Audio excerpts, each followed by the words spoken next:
Our kids were going to area wide, and you couldn't tell that there was a difference in the crowd. So that's always, I guess, always a good thing. I'm guessing at least a dozen left out from here, and I'm assuming probably Fallon and them just probably went straight there because Scott had to come to the elders and deacons meeting. So I'm guessing we probably got 12 or 15 there tonight.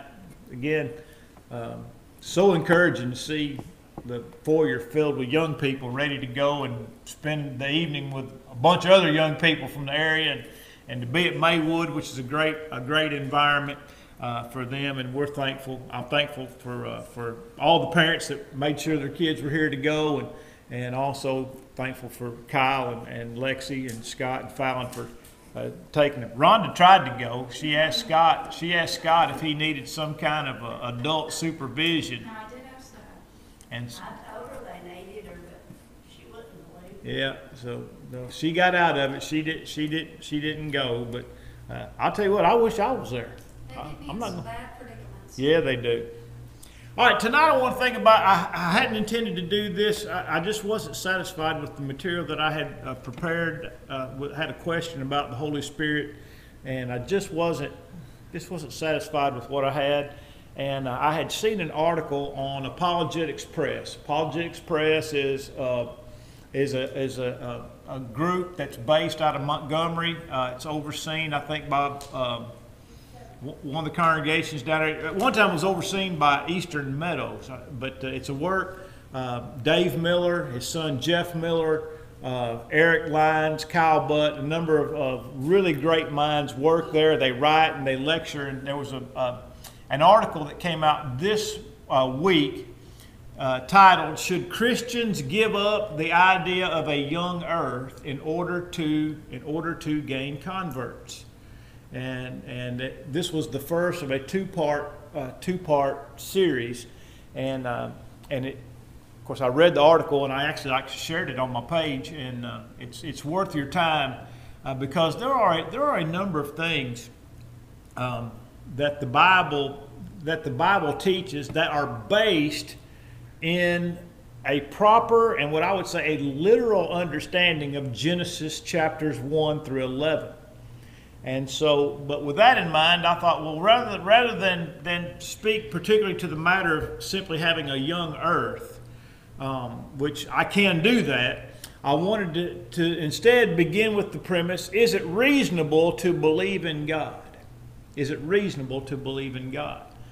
Because for a long time, by the way, there have always been atheists. You know, even David dealt with that matter in Psalm 14 and verse 1. If there were no such thing as atheists, David would have never said, "The fool has said in his heart, there is no God." And so there have always been atheists. And there's always been atheists in America, even though the vast majority of people in America still profess to believe in God. The numbers are not nearly as high as they once were, but the number is still, I think, in excess of 80 or 85% of all people affirm some belief in God. The difference that we're seeing more and more nowadays is that the atheists, rather than being content to be happy in their atheism and leave us alone in our belief in God, have become more militant. They've put themselves out in print, in books, mocking Christianity. You've probably seen at some point, I'm sure everybody's seen the little fish symbol, right? The little fish symbol. If you've ever seen, the atheists have a version of that. It's a fish symbol and it's got legs on it. Which is simply, they're just kind of thumbing their nose at the idea. It's an evolution symbol. That's what it boils down to. And a number of books have been written that mock the idea of faith in God. So they're no longer, content just to be themselves and let us be us. I don't know how many of you might have seen this. Ronald Reagan Jr. Did a series. Actually, it was a commercial that he did, and then he remade the exact same commercial this past year, where he is an ardent atheist. Ronald Reagan. Now his father was not an atheist by any stretch. Ronald Reagan was a man that believed in God. In fact, I had ties to the Independent Christian Church at one time in his life.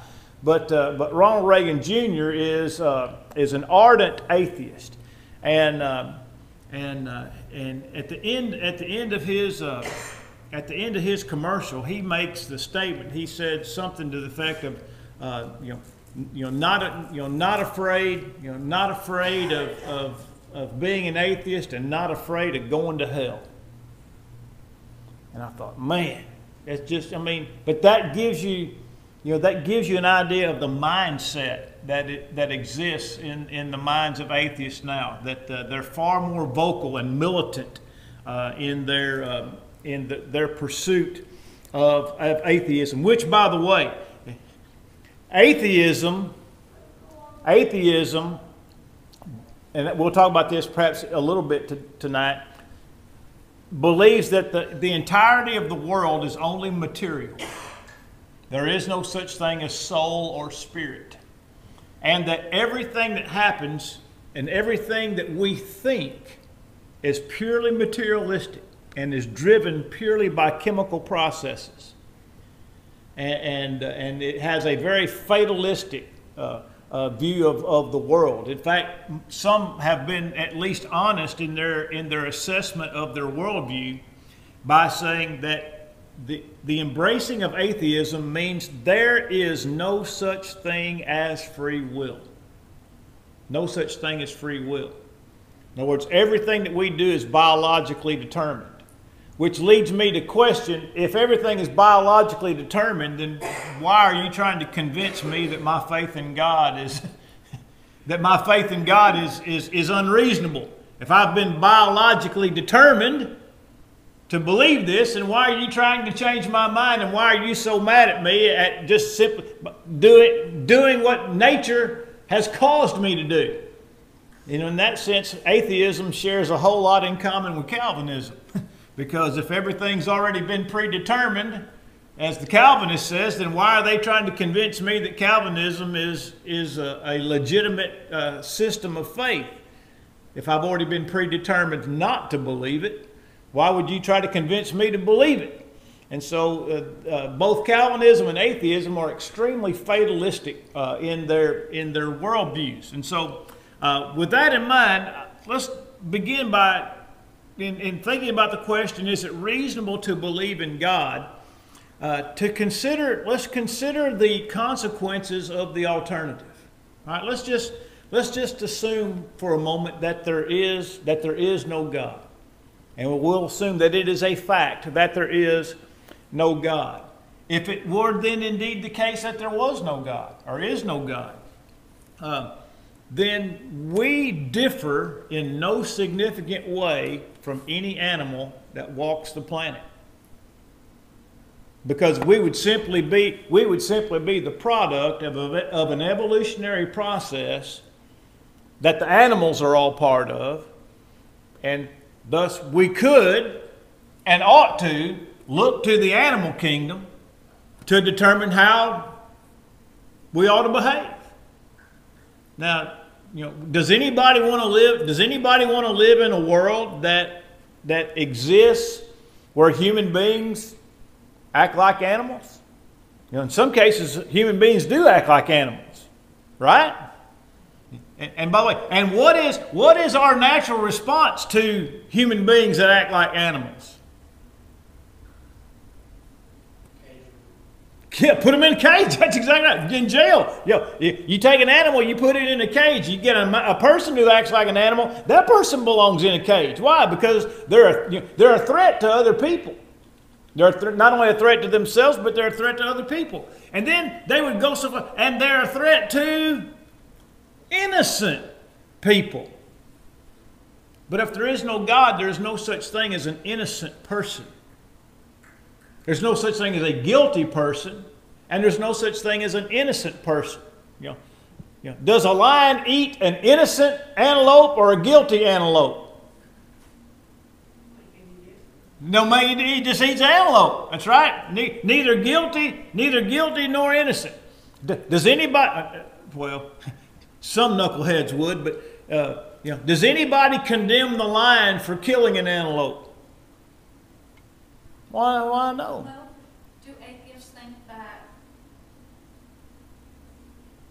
as people, well, as we turn into Evolved? thinking, as we evolved into thinking versus non-thinking, that maybe we also adopted morals? It won't, but I don't think anybody. I don't think they argue that. I don't think they argue the development of morality, because morality requires a standard of. Morality requires, and this is the next point in this part of the discussion. Morality requires an objective standard of right and wrong. In other words, you can draw a line in the sand and you can say this is right and this is wrong. But society kind of does that because it's changed. All right, but let me ask you this, because I mean, I understand. and I know you're not. I know what you're saying, but it makes me aggravated. I had a list of things. I had a discussion with a student from Jacksonville State back in 2017 when I was teaching Fishers of Men. And of course, y'all know me, I talk to everybody. So by the time the 13 weeks was up and I'd spent 13 nights in the Hampton Inn in Jacksonville, I knew everybody that worked there by name. And so I was talking to a young lady who was from Jacksonville and was attending school at Jacksonville, but was working at the hotel there. And some of the things that she said were things like, well, society tells us, and I had this written down. That's why I meant to bring it tonight and I forgot it. But one of the things she said expressly was, society tells us what is right and what is wrong. Right? I mean, that's what Rhonda said. Rhonda said, wouldn't the atheists argue that as we've become more evolved, that society tells us what is right and what is wrong? Yeah, Rhonda's not saying it. She's just saying that would be the argument. Because, and the reason I mention it is that girl said that to me expressly. Society tells us what is right and what is wrong. All right. So then, and I didn't get a chance to respond to her because she wasn't at work the next week when I was there and the class finished. But think about this. Has anybody ever heard of Auschwitz? Does the word Auschwitz mean anything to anybody? Sausage. No. Oh, no. Say it, Wade. Jewish death camp in Austria, where millions of people of Jewish descent were exterminated by the Nazis in World War II. I mean, they marched those people into gas chambers and incinerated them. I mean, does anybody remember the number of people that were estimated to be killed by the Nazis in World War II? Over 6 million.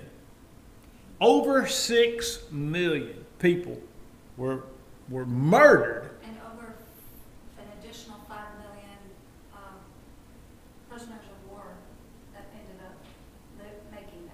Right. At the end of the war. So they killed 6 million people. Killed 6 million people.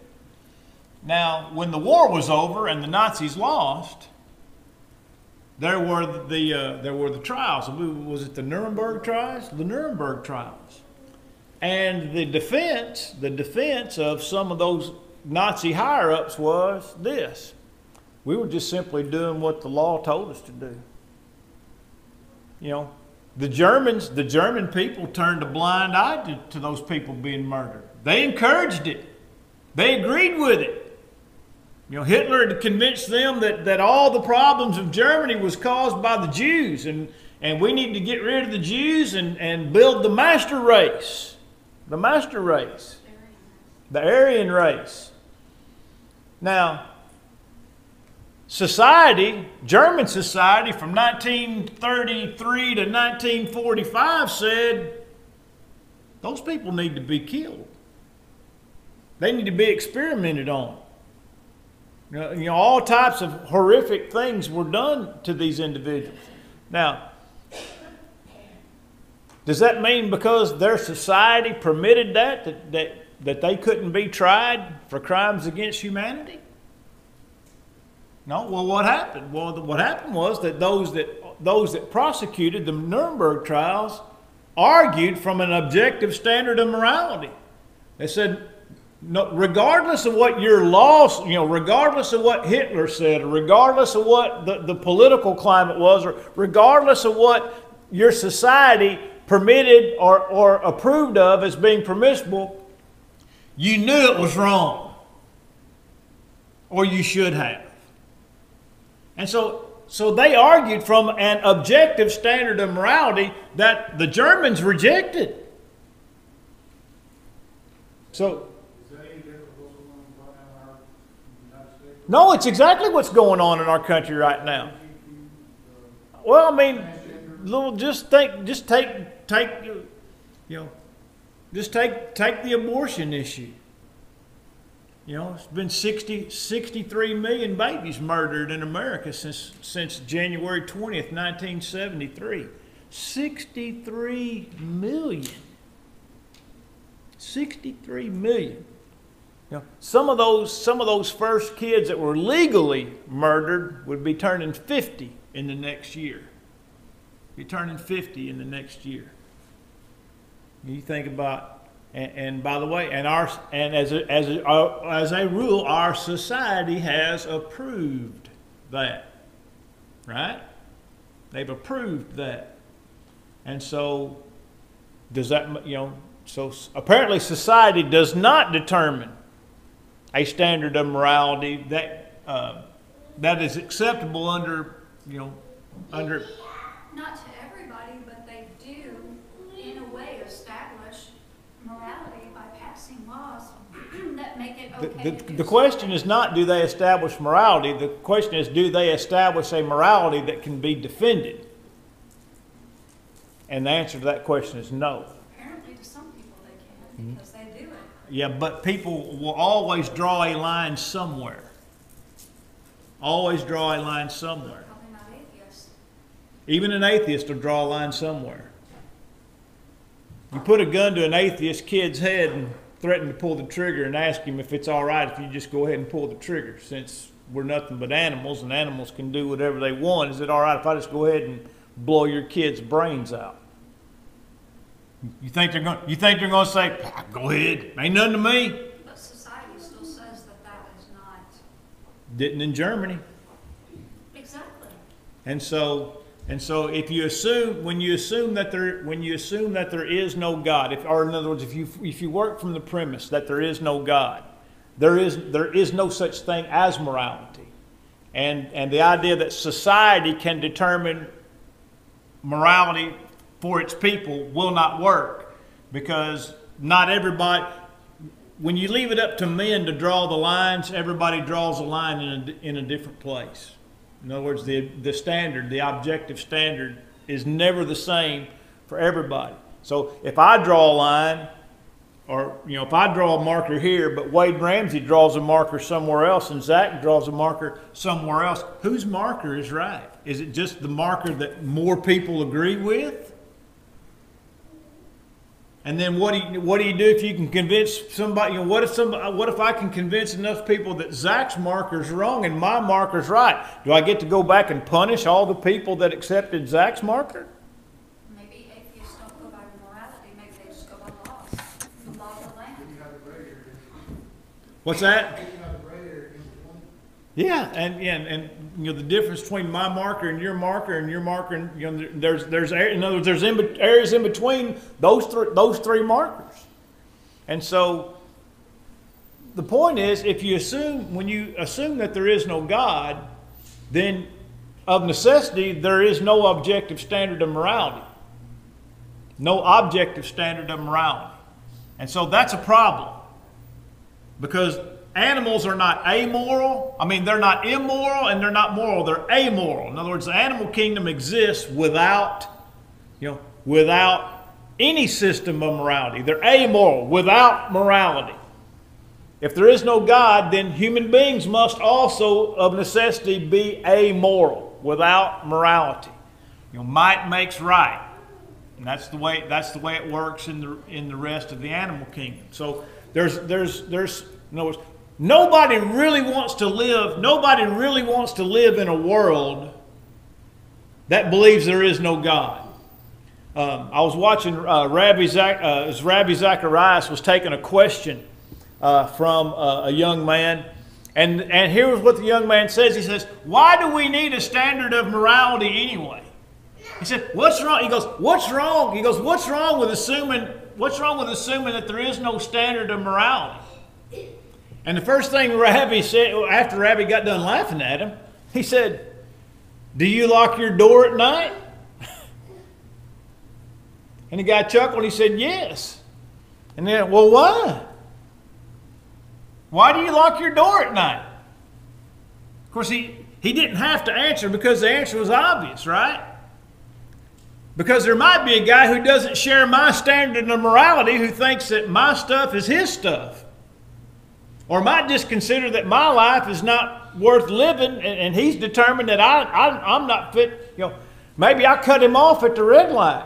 He's determined that I'm not fit to live. By the way, we see that kind of foolishness happen every day, don't we? You know, people just kill people over the craziest of things. And so Rabbi said, nobody wants to live in that world. He said, not even you. You don't even want to live in that world, and you've evidenced it by the fact that you lock your door at night. And so nobody wants to live in that world. Nobody wants to live in that world. There could be no real level of criminality if there were no God. I mean, what is murder? Murder is the death of what? An innocent individual, right? Well, if there is no God, there's no guilty, there's no innocent. You know, nobody wants to live in that world. You know, nobody wants to live in a world where men can serve as sexual predators over anybody, over any woman that they might find desirable or whatever. Nobody wants to live in that world. And yet, how do animals work those things out? In the wild, and nobody wants to live by that code. And so, the first thing I always think about is, if there is no God, well then let's just consider the alternative. And nobody wants to live with the alternative. What it boils down to in many cases is the atheists don't want to live by certain restrictions that God has placed on mankind. Certain restrictions. There are certain restrictions that they want and expect all of us to live by. But they want to be able to pick and choose, right? Well, when we do that, then again, every man is a law unto himself. And nobody wants to live in that society. So, is it reasonable to believe in God? Well, if you want an orderly society, it's reasonable to believe in God. All right. Is it all right? Now let's look at from a moral standpoint, at a practical standpoint. For example, the fact that the world exists. Is it reasonable to believe in God when we look around and we look at nature? For example, is the Big Bang a sufficient explanation for the fact that the world exists? Why, no. No. Because if there was ever a time when there was nothing, then what would there be right now? Nothing. If there was ever a time when there was nothing, then there would be nothing right now. Yeah, where did the first something come from? Where did the first something come from? In other words, the Big Bang is not only an insufficient explanation, it's an insufficient origin. Now, where did the material come for the Big Bang? You just don't get a bang out of nothing. Now, let me tell you how far the scientific community's gone with this deal. Stephen Hawking wrote a book in about 2010 or 11. And here's what he said, and I'm just going to summarize it for you. He said, given enough time, anything is possible.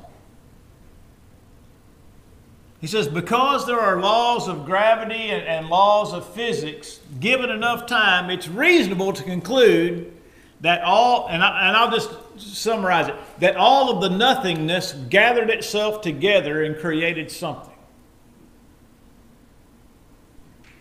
Now, look, Stephen Hawking is I think he's dead now. He's a smart man. I mean, his IQ is off the chart. I mean, he's incredibly smart. But that's one of the dumbest things I've ever heard. You know, that because there is enough time, and he says, and because there are these laws, it's only reasonable to conclude that all of the antimatter in the world gathered together and created matter, and then that's where we got everything. That's where we got everything from. And why haven't we seen it happen again? Yeah, why? Yeah, why? Well, it only happened once. It hasn't been long enough for it to happen again. But what's he trying to argue? He's trying to argue that you can still get something if you start with nothing. Nothing plus nothing equals. Nothing. That's right. As Jethro would say, naught from naught leaves naught. And so, I guess nearly everybody in this audience is old enough to know who Jethro is.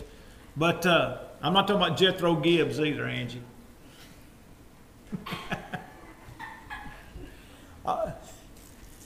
But that's how far they've gone to now argue that given enough time, nothing can create something. Now he wrote that in a book and published it, and people said he was brilliant. I mean, it's unbelievable, unbelievable. And so the fact that the earth exists means that the earth has to have a cause. In other words, it has to be what is called a first cause. A first cause. Big Bang is not a first cause. It's not even an adequate explanation. You have to start with something. So the atheist has to argue one of two things. Either nothing created what we have out of nothing, or that the universe has always existed. That the universe has always existed, which would make the universe God. They would mock us for saying that there's a God who's always existed, and yet they would have to argue that the universe has always existed without any kind of first cause. And yet they will not argue that the universe has always existed. They'll tell you that it is 13.8 billion years old, or now it's up to 20 billion years old. But if it's 20 billion years old, that means it's what? It started somewhere. I'm soon to be 55 years old. In other words, that number 55 means that Todd had a marked beginning.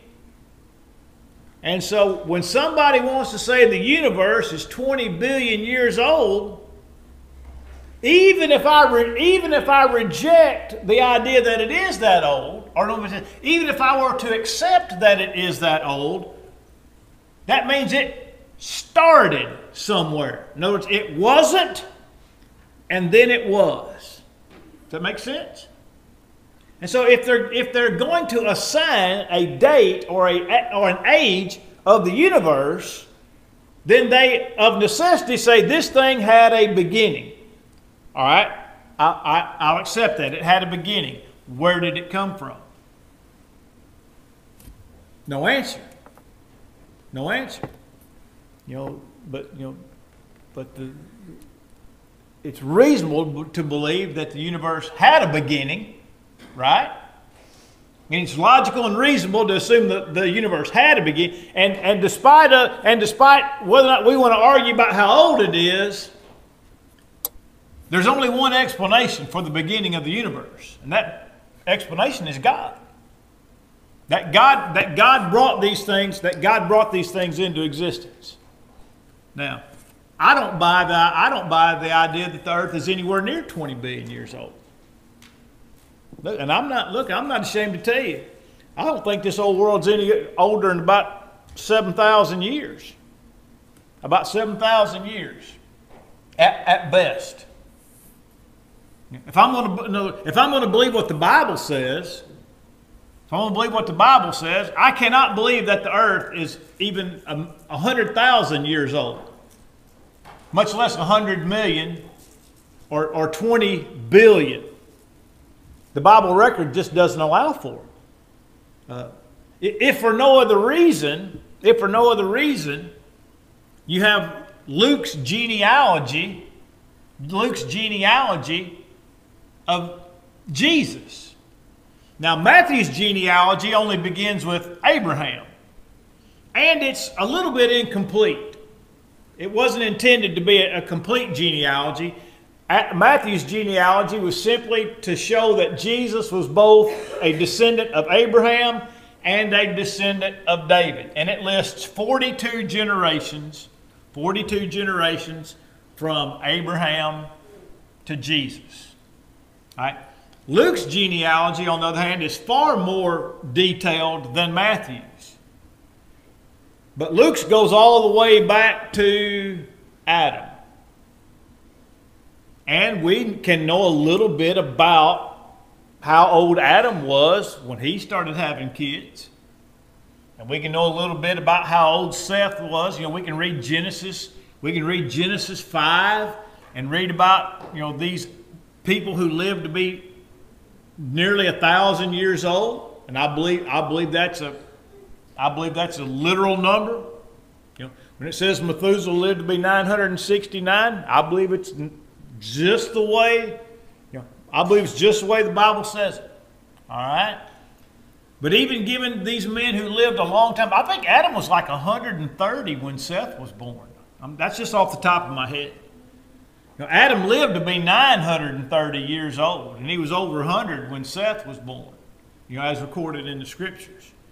But even given the ancient ages of some of these earliest patriarchs, you can still only get the earth to be about 7,000 years old. I saw a listing of all of the ancestors of Jesus from Luke's genealogy in Luke chapter 3, and the guy that put this together said 6,777 years.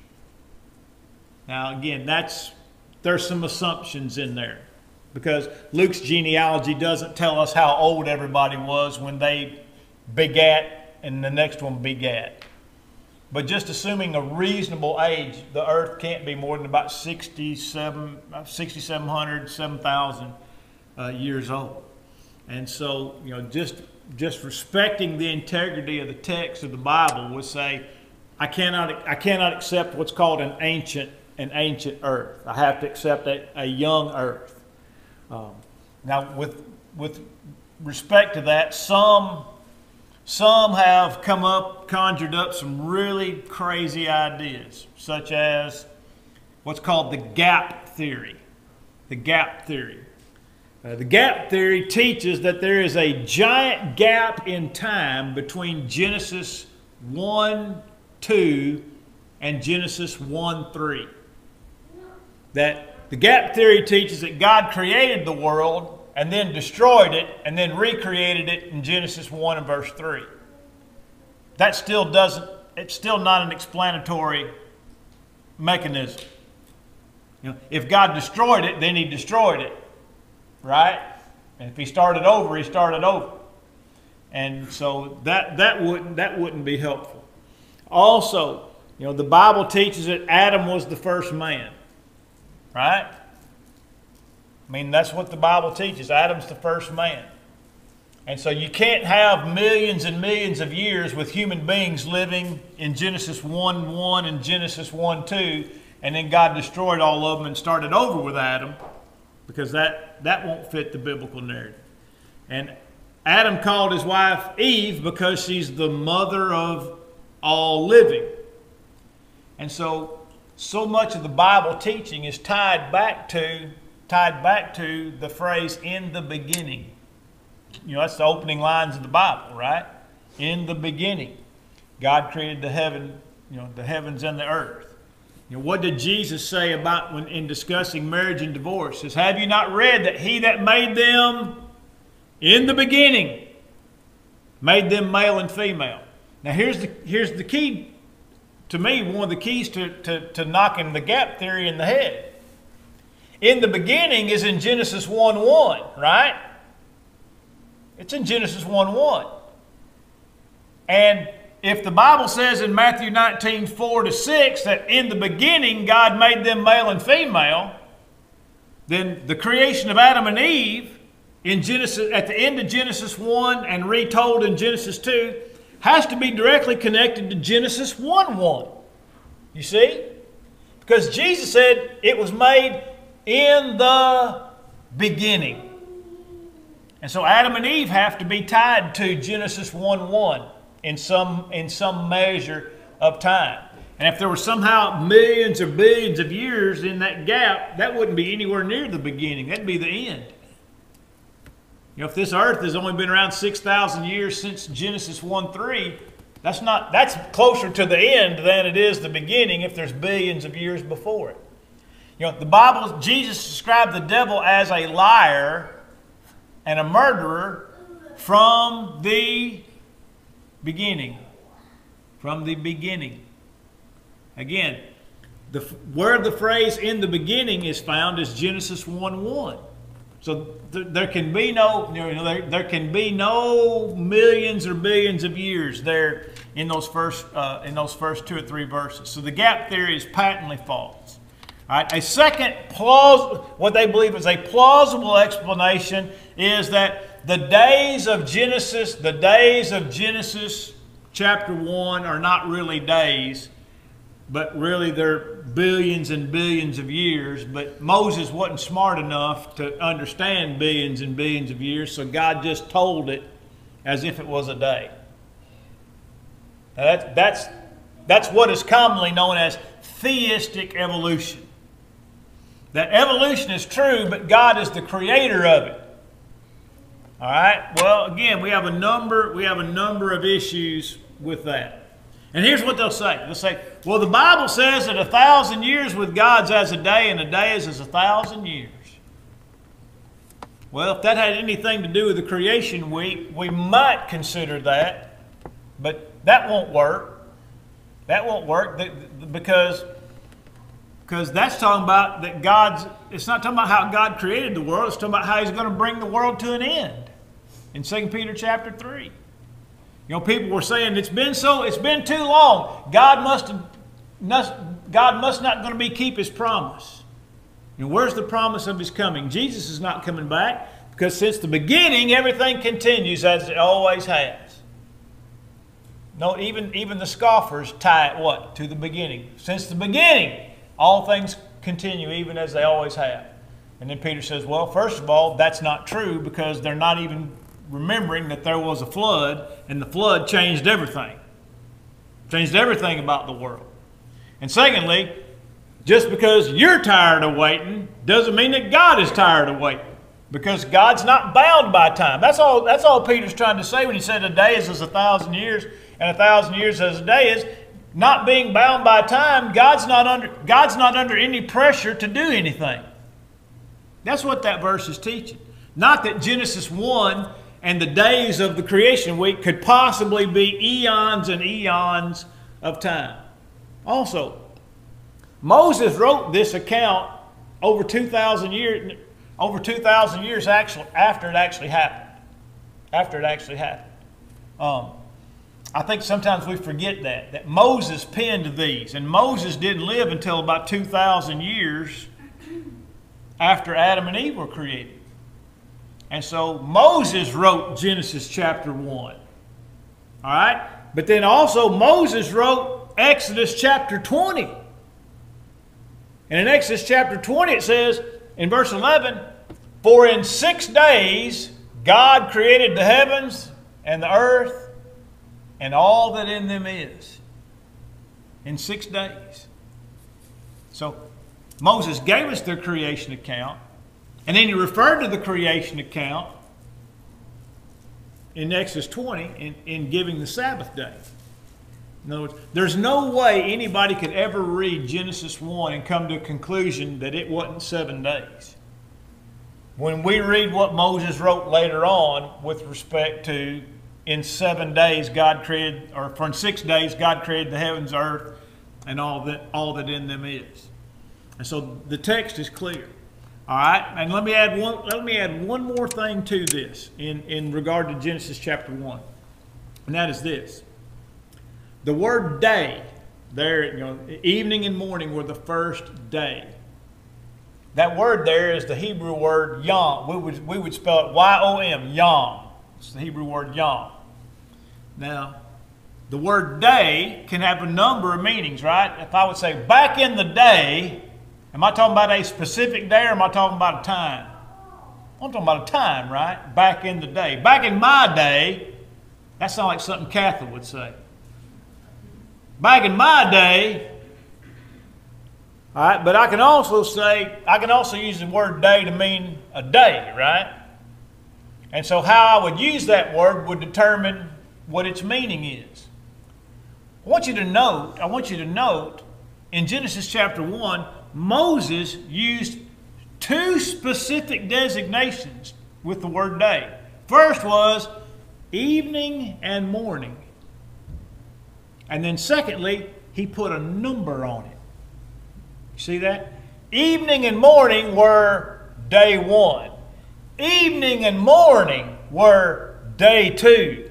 Evening and morning were day 3. You see how Moses is using 2 separate designations to give us the understanding that God is talking about a 24-hour period of time. If God didn't want us to understand that He made the world in a week, why did He go to such great lengths to help us to understand that He made the world in 1 week? I mean, it seems like He would have left it far more nebulous than He did.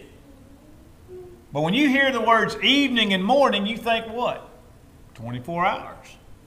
And when you put a number designation on it, that just stamps it even further as a 24-hour period of time. And so we can consider the alternatives to what we call theism or faith in God, and nobody